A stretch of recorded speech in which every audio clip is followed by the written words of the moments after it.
Hi, today I'm going to talk about mandalas. Do you like to create mandalas? Well, I also like it, and to be honest, before Procreate, I only used this app, that is a sketchbook app. And I love it because for mandalas, you can create any type of grid. Let me show you here. You'll say, well, it's not Procreate. Yes, it's not Procreate. I'm showing you the difference between Procreate and Sketchbook and why I prefer Sketchbook for mandalas. And here you can select how many sections you want to be repeated, and you can select how many sections do you want. Like, this is the mirror version, vertical, horizontal, and this is the radial way, and you can even create 16 sections. And compared to Procreate, this is way better to make mandalas pretty easily, at least symmetrical mandalas.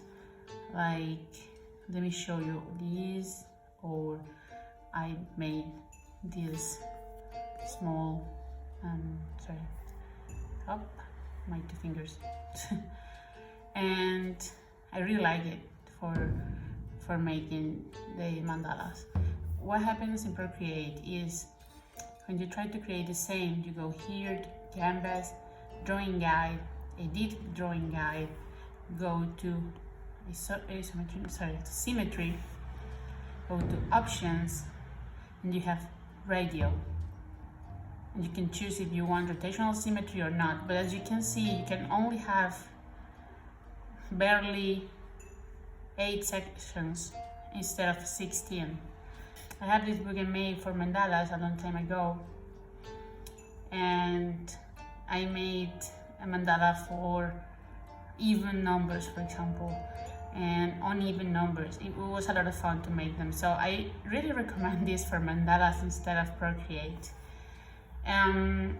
Honestly, a sketch app was my way to go for the iPad, and the only issue is that I cannot create any new brushes, and that is something I really love in Procreate.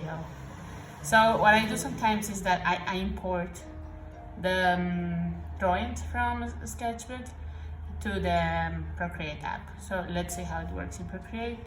So you can see it's pretty even, okay? But that's it.